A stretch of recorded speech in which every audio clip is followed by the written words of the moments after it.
Our next legend of Off-Broadway, I just want to say that I am especially delighted to honor our next legend of Off-Broadway, the charming, endearing, eclectic, adorable, versatile, and always surprising Alison Fraser. Don't get up. I'm not finished. Now, in my view, starting your theatrical career in William Finn's In Trousers, the one-act musical that began what would become the March of the Falsettos, is pretty much enough to qualify you as a legend of Off-Broadway by itself. But in this case, there's much, much more.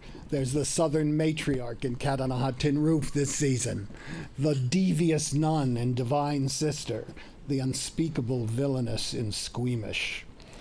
I don't know whether anybody here saw it. If you did, you'd still be having nightmares like I do.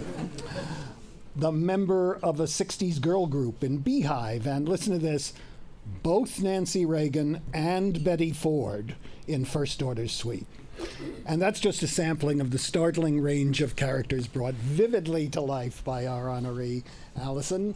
Miss Fraser is, of course, a two-time Tony nominee and a thrilling cabaret artist, but her collaborations with Terrence McNally, Michael John LaChiusa, Charles Bush, William Finn, and her late husband, Rusty McGee, as well as her performances in classics from Moliere to Tennessee Williams to Bernard Shaw, that's what we're honoring her for today as well. Alison has and continues to have the sort of genre-spinning career that can make your head spin. For many years, she's embodied the sense of adventure that makes Off-Broadway the special place it is, and we can be sure that there will be many more delicious surprises to come. So please help me welcome the charming and delightful legend of Off-Broadway, our own Alison Fraser.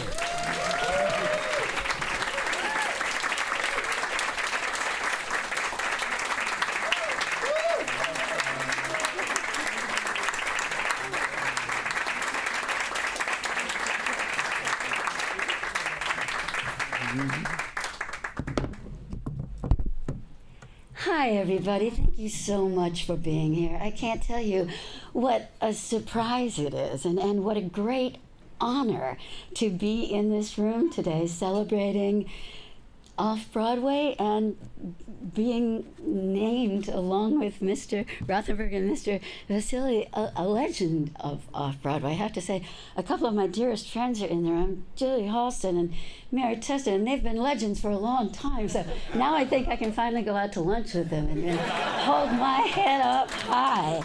I am really grateful to the Off-Broadway Alliance for being such a support of where I've pretty much found where I am most comfortable in the theater. I'm really happy to have done Broadway. I love going on tour. I love doing regional theater, but I also really love staying home. So if I can do a show at home with my wonderful partner, Steve Pavlakis, waiting for me when I get home from the theater at night, that's when I am the happiest. And I have been very lucky in the past year to have had a run in Cat on a Hot Tin Roof, not one run, but two runs, and the producer of and artistic director, and what is your title, Matt? You're just the guy with all the hats at Roof Stage, including playing Brick in the wonderful version of Cat on a Hot Tin Roof that played not once but twice this past year Off-Broadway at the legendary St. Clements Theater. And it's pretty unusual because the Tennessee Williams estate does not give out rights easily. They had never given out rights for Off-Broadway for that show before. There had been 7 Broadway revivals, but never one Off-Broadway. And this year there were 2, and they were both done by Brick, and I got to be Big Mama, and I'm the littlest Big Mama you ever saw, but I had a great time, and I really felt like, they're letting me do a new spin on an iconic character. And I'm going to bring that back to what I've been lucky enough to do. And one of the reasons I'm lucky enough to do it is because I have a management team, and 2 of them are here today. Tony Clore, I've been with you for 25 years? Is that how long?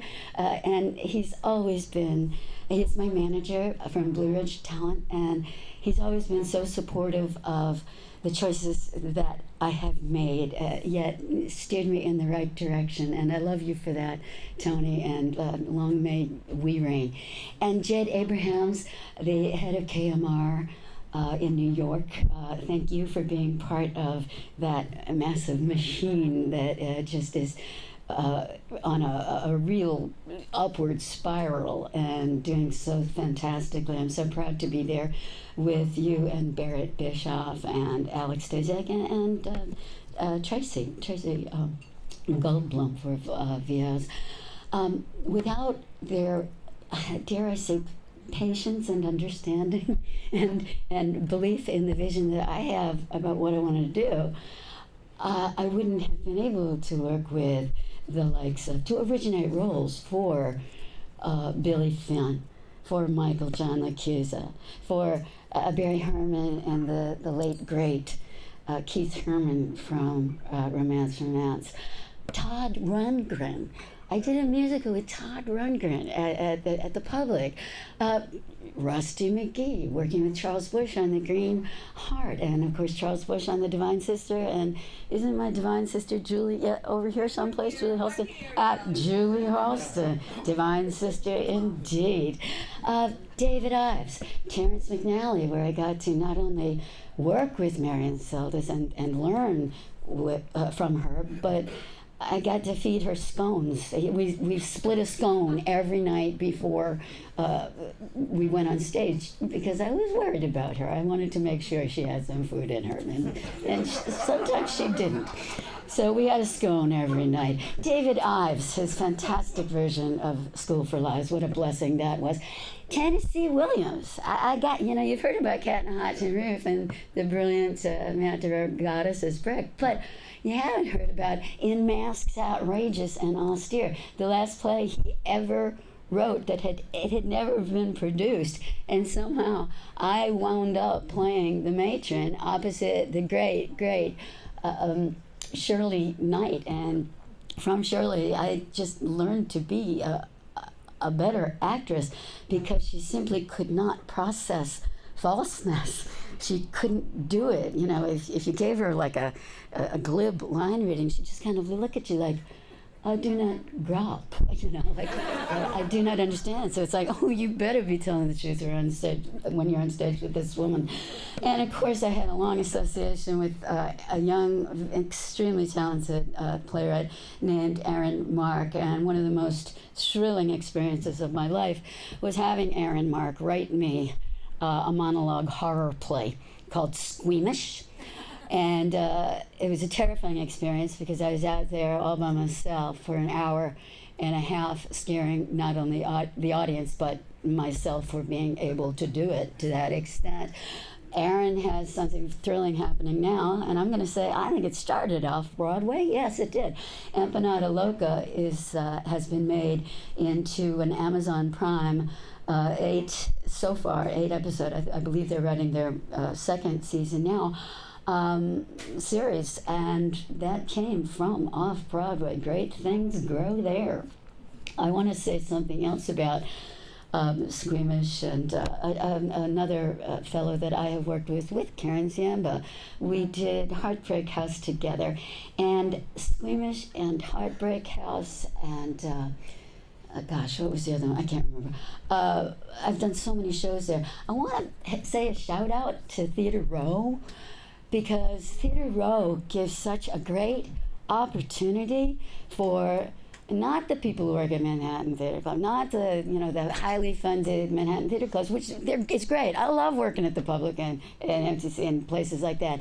But to have independent producers be able to have a beautiful, beautiful, gorgeously located space right here in Times Square. Those guys are doing, the work of God in Off-Broadway and for Off-Broadway, and kudos to them all. The last thing I'd like to say is I want to thank everybody in this room for coming here. I want to thank every nominee, every winner of this award. I'm proud to be a legend of Off-Broadway. And again, that does sound kind of strange, but Julie and Mary will tell me all about it when they buy me a drink. I'd like to thank a few other people at my table. You've heard about Steve Polakis. Not only is he a spectacular pediatric neurologist, but he reads lines very well. And I think he would have made a good big daddy, at least an understudy, absolutely, or at most an understudy. No, he would have been a great anything in that show, okay? And I also want to talk about Barrett Letty, my wonderful nephew, who has dragged me kicking and screaming into the new world of technical auditioning, like self-tapes and that sort of thing, and Zoom meetings and all those things, and Zoom rehearsals. So I would not be able to do it without this enormously talented fellow back there who's also a very, very big VO and animation and audiobooks guy, okay? John Babcock. I don't know if you'd recognize him, but any of you see The Secret Garden here? Anybody here see it? Anybody? That's Colin, the original Colin from The Secret Garden. And not only has he been a great friend for so many years, but he really, really helped me in the aftermath of my husband, Rusty McGee's sickness and death, in that he really, really helped mentor my son. And when I would be busy, earning money for the household and getting insurance through equity jobs and SAG jobs, etc., John might take Nat to California to show him colleges, and that is indeed where he wound up going to college. So thank you for all of your years and years of dedication. And the last person I want to mention is a woman that she and I came here the same year, 1975. And I can't believe how long ago that is, but it also feels like a very short time. We have done countless shows together, the last one being Michael John LaCusa's First Daughter Suite. She was, of course, the brilliant Barbara Bush, and opposite, with Nancy Reagan and Betty Ford by me, and we had a ball on that play. But not only that, she's been my dear friend, and particularly during the pandemic, became almost like a sister to me. Yes, like a sister to me. And I love her very much. And when I found out that she had never been able to be at this ceremony celebrating Off-Broadway Alliance Legend of Off-Broadway, I thought that I'd like to share my exit applause with Mary Testa. Just stand up. And thank you very much. Thank you very, very much. We are both honored since she won't stand up. Okay, thank you.